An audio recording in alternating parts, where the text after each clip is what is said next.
siguiente relato me lo compartió un hombre que, como muchos otros, viene a buscar trabajo a la plaza de San Jacinto desde hace años.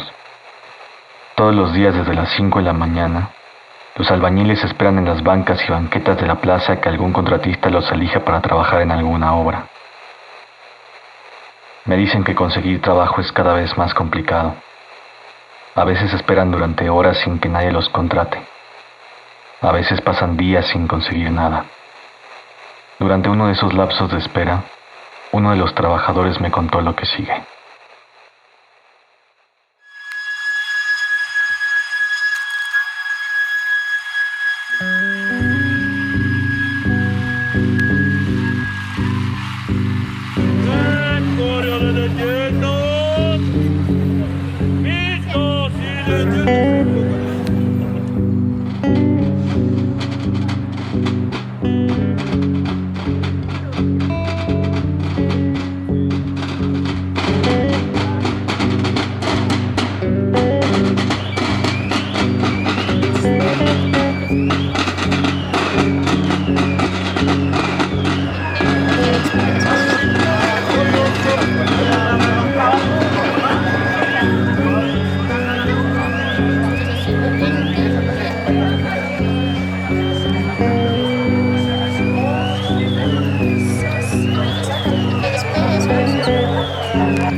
Esto es Ciudad Espectro.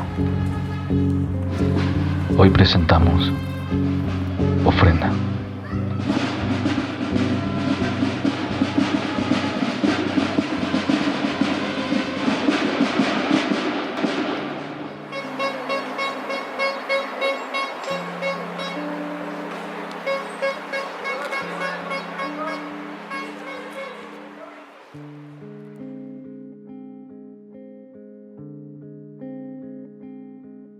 Aquí todavía algunos me echan la culpa de lo que pasó, aunque con el tiempo se han visto otras cosas parecidas donde yo no tengo nada que ver, aunque yo no sabía nada.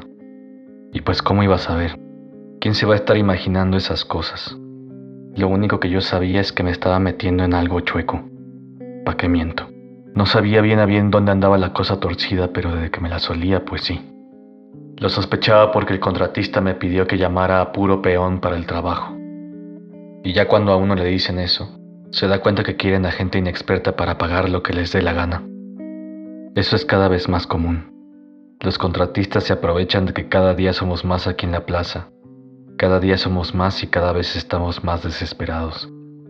Pero así es la vida, y ni cómo hacerle. Cuando uno nace le dicen que si le echa ganas va a vivir la vida que quiere, la vida que ve en la tele y las películas. Uno crece pensando eso. Y entonces le echa ganas a la escuela para después ser doctor o abogado, y llegar en traje a las comidas familiares y que la abuela y las tías lo vean, y que mamá esté orgullosa y pueda decir que ella sola, con muchos esfuerzos y desvelos, pudo criar a un doctor o a un abogado. Y entonces uno empieza a chambear desde muy morro pensando que entre antes empiece antes va a poder cumplir sus sueños. Lo que no le dicen a uno es que para que las cosas salgan así, hay muchas otras cosas que deben o no deben pasar. No nos dicen que igual y mamá se enferma y que entonces uno tendrá que empezar a ayudar a traer dinero a la casa para darle de tragar a sus hermanitos. No le dicen a uno que la gente es canija y que antes de apoyar a alguien más, van a ver cómo sacar ventaja para ellos solos. A uno no le dicen que de albañil nunca va a poder juntar para comprar un coche o una casa. Ya después viene la resignación.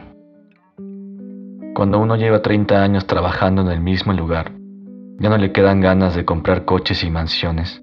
Ya no le quedan ganas de trabajar de sol a sol.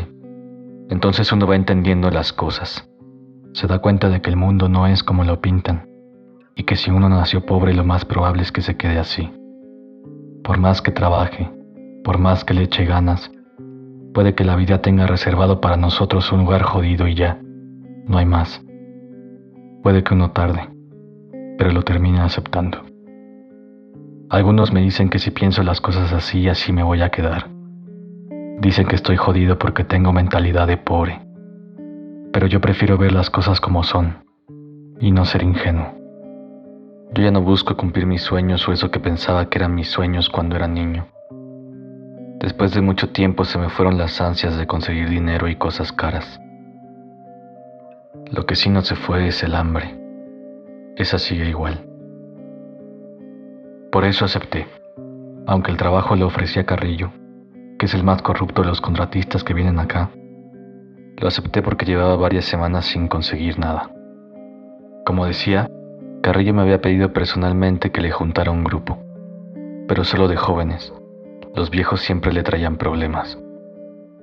Y así lo hice. Le ofrecí el trabajo a los más chavos y más sonsos que pude encontrar en la plaza. Incluso les dije que trajeran amigos suyos, que no importaba que no tuvieran mucha experiencia, solo hacía falta que tuvieran ganas de trabajar. Eso sí, que le supieran el asunto de la construcción porque si se mochaban una mano no iba a haber indemnización. Con Carrillo pedir buenas condiciones de trabajo sería como querer quitarle un hueso a un león. Mi amigo Dani me pidió que lo metiera. Como supo que yo estaba reclutando a los peones, me dijo que le diera chance. Yo había evitado decirle porque sé cómo son las cosas cuando uno trabaja con Carrillo. Y yo le advertí. Le dije que este no era un trabajo para andarse haciendo menso, que no podía llegar tarde, ni pedo, ni medio drogado como solía ser. Dani es buen muchacho, pero es un desmadre. La paga era buena, pero solo porque implicaba correr varios riesgos. De que te extorsionara la policía por andar trabajando en una construcción ilegal, de que te usaran de chivo expiatorio, o de que alguno de los rivales de Carrillo te diera un cachazo por cualquier razón. Dani me dijo que no importaba, que él se acomodaba y que iba a trabajar bien porque le hacía falta el dinero. Me insistió tanto que terminé cediendo. Lo cierto es que nunca había visto a Dani tantos días seguidos en la plaza. Normalmente trabajaba 1 o 2 semanas al mes, y los demás días nadie sabía dónde estaba. No se nos hacía raro. Siempre regresaba hablando de las borracheras que se puso en el centro o en el estado con los malandros que dice que son sus amigos. Pero es buen muchacho. Es leal a sus compañeros y siempre le anda prestando dinero a los que andan más rotos. Por esa época Dani andaba de novio con una muchacha como de su edad. Ella es la mera mera, me dijo una vez. Como la chica estudiaba la prepa y pensaba entrar a una carrera, Dani decía que ahora sí le iba a echar ganas para ahorrar un dinero e irse a vivir juntos a un cuartito que quedara cerca de la universidad.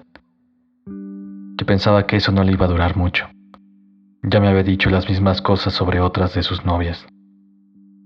Pero ahí lo veía, consiguiendo trabajo, aunque fueran las cosas que todos los demás rechazaban. Por eso me rogó que lo metiera al trabajo. Aquí abajo en Insurgentes y Avenida de la Paz, hay una construcción de la que solo queda la estructura metálica. Nunca he podido evitar que me dé un poco de miedo por las noches. Parece un barco que naufragó en medio de la ciudad.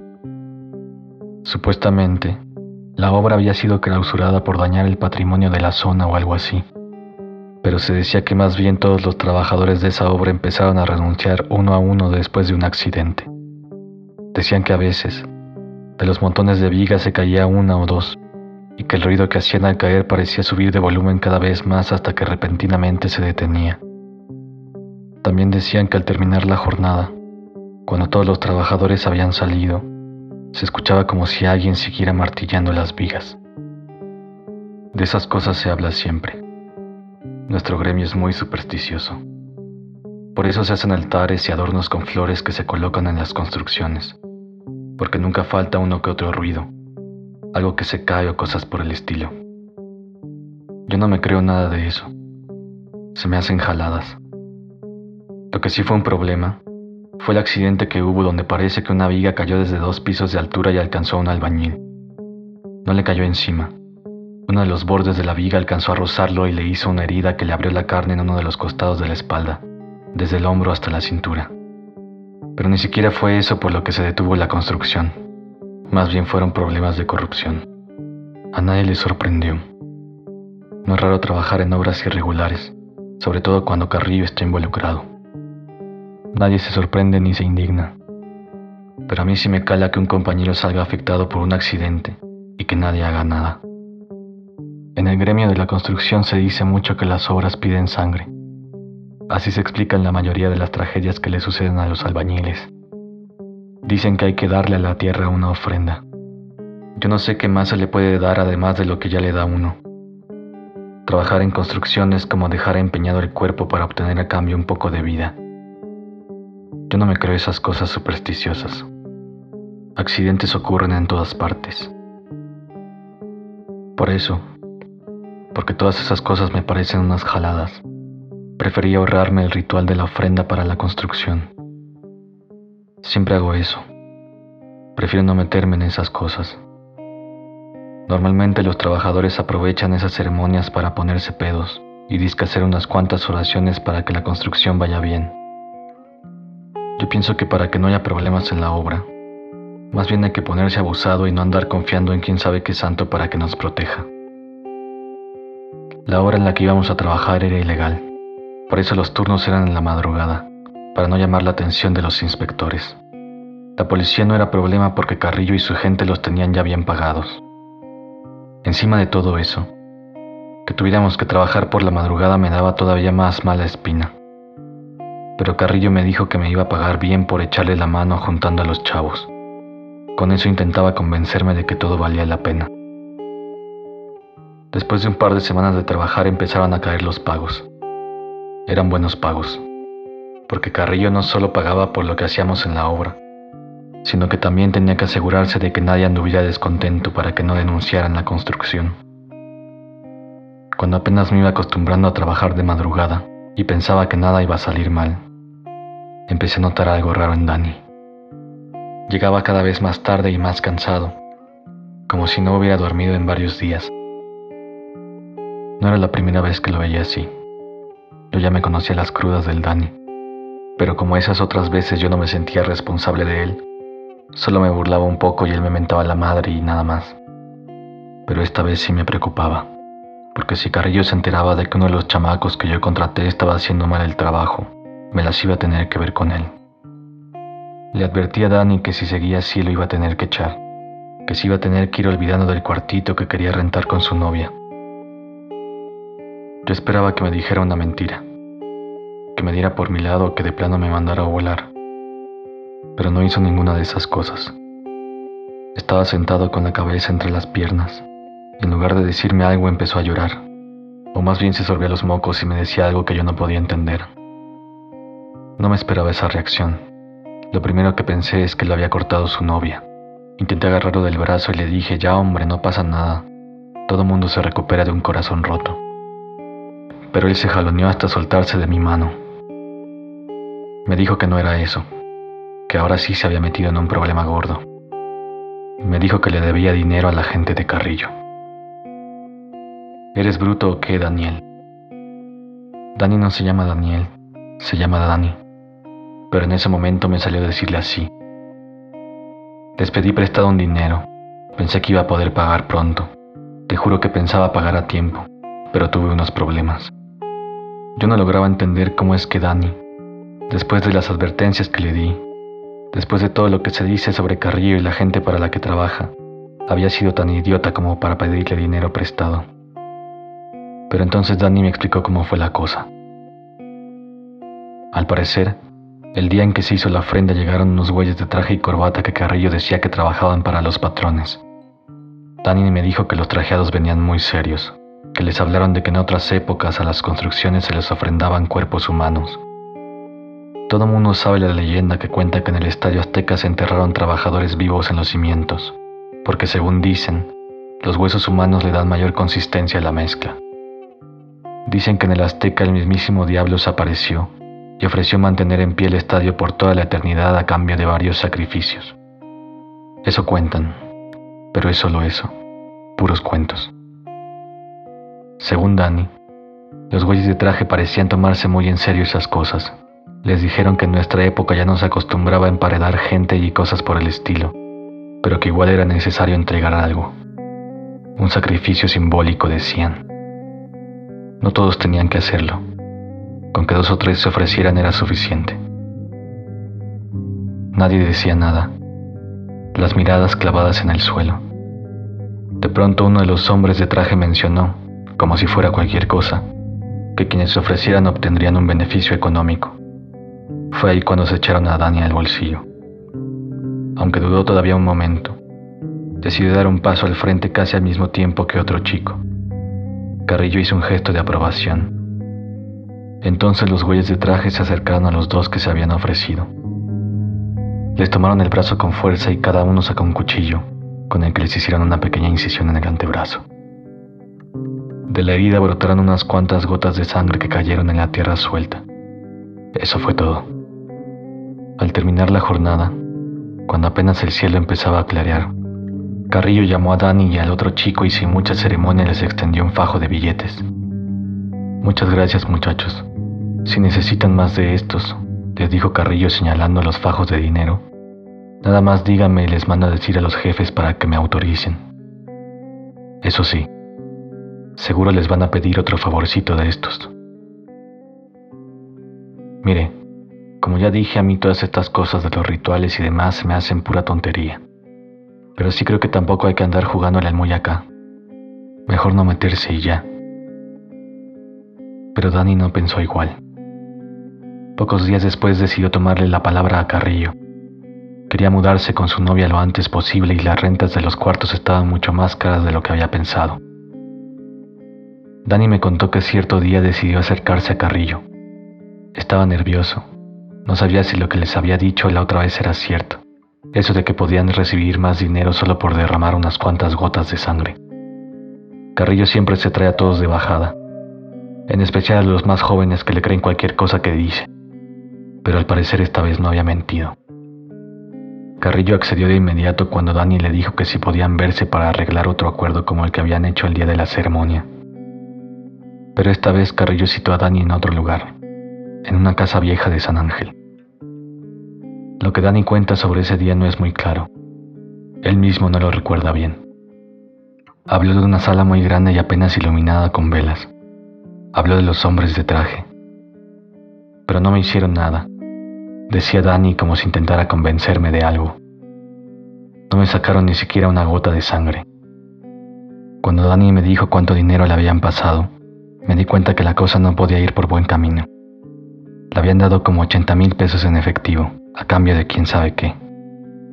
Nadie regala dinero, eso hay que saberlo. Dani tenía que dar algo a cambio, y él mismo lo sabía. Si no, ¿por qué estaba tan preocupado? Si no le habían hecho nada, si no le habían pedido nada, si no le habían quitado nada, ¿por qué estaba allí en el piso frente a mí meciéndose de adelante para atrás? ¿Por qué me miraba con una mueca y con los ojos completamente abiertos como preguntando qué podía hacer? Le pregunté eso, porque parecía que tenía tanto miedo, si según él mismo no había pasado nada, pero se quedaba callado mientras lloraba y trazaba círculos con un palo en la tierra. No supe qué hacer. Le froté los pelos de la cabeza para intentar tranquilizarlo, pero yo sabía que Dani estaba jodido. Había caído en una estafa, muy rara, pero estafa al fin. Nunca iba a terminar de pagar esa deuda con un sueldo de ayudante de albañil, y yo estoy seguro que Carrillo y sus jefes sabían eso. Eso me hizo pensar en que desde el principio habían planeado algo, pero no me podía imaginar qué. La gente como nosotros no puede ofrecer más que su trabajo, y eso ya lo obtenían yendo a la plaza y aventándonos unos cuantos pesos que apenas alcanzan para tragar. ¿Qué más podrían querer? Los días que siguieron, Dani se veía cada vez peor, como demacrado y chupado. Cada vez hablaba menos con los compañeros y conmigo. Yo quise averiguar varias veces si Carrillo le había exigido el dinero de vuelta o lo había amenazado con romperle las piernas o hacerle algo a su novia. Pero Dani decía que nada de eso había pasado. Es que me siento raro. Algo me pasa, pero no sé qué es. Eso me lo dijo varias veces. A Dani no se le iba esa cosa, esa sensación que solo alcanzaba a describir como extraña.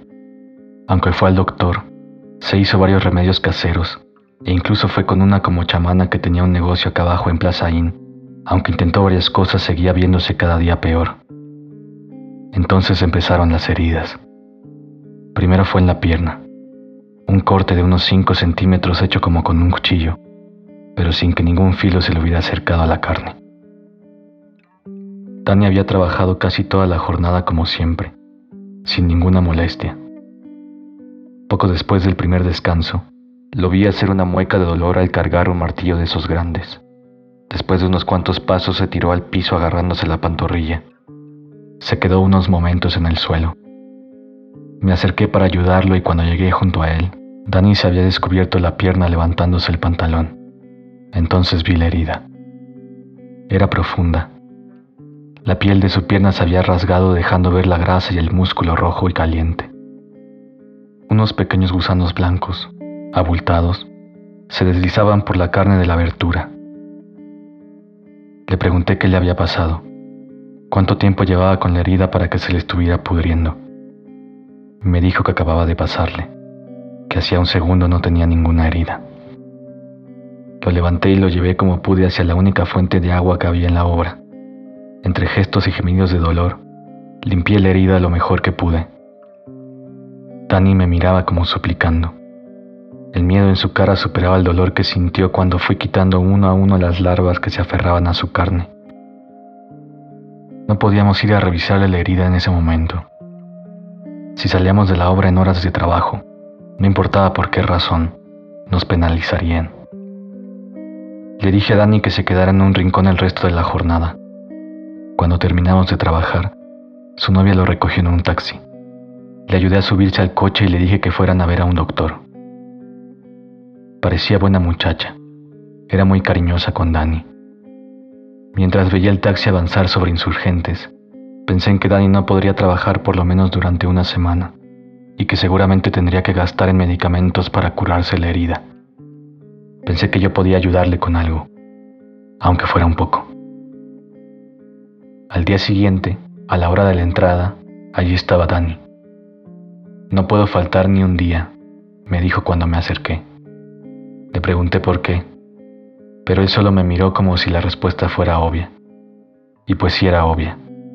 Cualquier día que no te paguen significa un día que no comes. Con una venda mal puesta sobre la herida debajo del pantalón, empezó la jornada como todos los demás. Conforme pasaban las horas comencé a tranquilizarme. Dani trabajaba con dificultades, pero nada más. Pensé en que todavía era joven y que a esa edad uno no puede cargar costales con la espalda contracturada. Así era yo. Pero esa tranquilidad duró poco. De pronto escuché un grito ahogado. Al oírlo pensé que Dani se habría golpeado con algo en el área de la herida, pero al buscarlo con la mirada, vi que se agarraba la espalda baja con una mano. En su playera comenzó a crecer una mancha roja. Me acerqué a él junto con varios compañeros. Se levantó la playera y dejó ver su espalda. Otra herida, esta vez más grande que la anterior, supuraba. Dani no podía ver la nueva herida. Gritaba preguntando, ¿qué es? ¿Qué tengo? Y por un momento nadie pudo responderle. Estábamos ahí, cerca de él.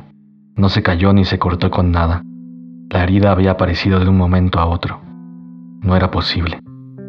Lo pusimos boca abajo y mandé traer un poco de agua para limpiar la herida. De nuevo estaban allí los gusanos, casi del mismo color que la pus, aunque esta vez más gordos, como si estuvieran a punto de reventar. No dio tiempo de nada. Frente a mis ojos vi cómo en la carne de Dani se abrían hendiduras de distintos tamaños. La espalda, los brazos, la cara, debajo de la ropa. La tela se oscurecía en pequeños charcos repartidos por todo su cuerpo al mezclarse con la sangre. Los gritos sonaban como si algo se le desgarrara por dentro, como si a su voz le estuviera sucediendo lo mismo que a su cuerpo. Como pudimos, lo subimos a una camioneta y se lo llevaron al hospital. Mis manos quedaron manchadas de su sangre, y entre ese líquido viscoso encontré uno de los gusanos que parecían brotar de las heridas. Se retorció en la palma de mi mano por unos segundos, y de pronto no se movió más. Al día siguiente no volví a la construcción. Quise visitar a Dani en el hospital, pero cuando llegué me dijeron que no estaba allí, que habían venido unos hombres y se lo habían llevado a pesar de todas las advertencias de los médicos. No podían o no querían decirme a dónde se lo habían llevado. Más bien no querían decirme nada. Di a Dani por muerto. No me sorprendería que los jefes de Carrillo ocultaran una que otra muerte ocurrida en sus construcciones irregulares. Pero Dani sobrevivió. Después de una semana lo volví a encontrar aquí en la plaza. Sus heridas habían cicatrizado mal, aunque demasiado rápido. Me parecía imposible que estuviera de pie.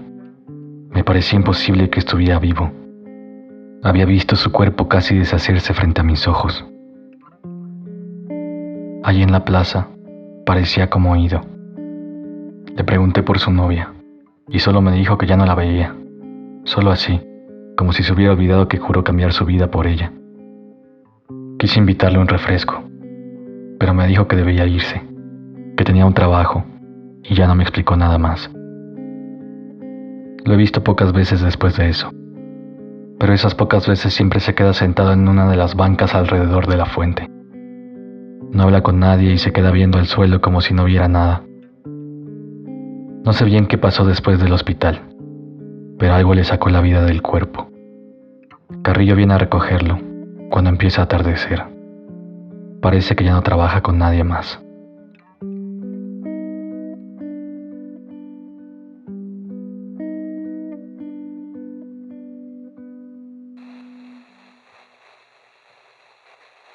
Aquí termina este relato. He buscado investigar sobre este testimonio por dos vías. La primera fueron los casos de construcciones irregulares en la zona. Efectivamente hay varios casos de obras irregulares que fueron clausuradas por no respetar las normativas de una zona como esa, que fue declarada como patrimonio intangible en 2010. Estas obras irregulares no solo se vinculan a casos de corrupción inmobiliaria, en los que están involucrados altos exfuncionarios del gobierno de la ciudad. También se especula que estas obras pudieran estar relacionadas con casos de lavado de dinero. Mi segunda línea de investigación fueron leyendas que estuvieran relacionadas con albañiles o con el ámbito de la construcción. Lo que encontré solo confirma algunos elementos contenidos en el testimonio que acaban de escuchar. Según mis hallazgos, la costumbre de ofrendar algo a las obras es muy común en México y otros países de América Latina. He encontrado testimonios que afirman que la tierra jala sangre, o que la sangre humana es mejor ofrenda que la de un animal. En un estudio sociológico, Macusaya Cruz afirma que a pesar de lo extendido de estas prácticas, es muy frecuente que los trabajadores se resistan a hablar de ellas. Por otro lado, hallé mucho material al respecto sobre cuerpos humanos que se entierran en las construcciones. Como mencionaba el informante, abundan las notas periodísticas sobre el caso del Estadio Azteca y los albañiles enterrados en sus cimientos. También pude encontrar, aunque solo en archivos sonoros, algunos registros sobre la leyenda del puente de Panzacola. Cuentan que este puente se derrumbaba cada temporada de lluvias con la crecida del río Magdalena que pasa debajo de él. Los derrumbes iban acompañados del avistamiento de un charro negro que lograba cruzar el puente justo antes de caer al río. Se dice que fue este mismo personaje quien aconsejó a los habitantes de la zona de que aventaran a un par de personas a las aguas para evitar que el puente siguiera colapsando. Supuestamente, fueron 2 personas de Chimalistac las que fueron arrojadas ahí. Esta historia se ubica a inicios del siglo XVIII. Desde entonces el puente se ha mantenido en pie. Además de que esta leyenda comparte varios elementos con el relato del albañil, como por ejemplo sacrificios humanos para una construcción y una entidad que se aparece para reclamar la ofrenda. La leyenda del puente de Panzacola resulta también interesante por la cercanía que guarda con la plaza de San Jacinto, y por lo tanto, con la construcción donde sucedieron los hechos que narra nuestro informante.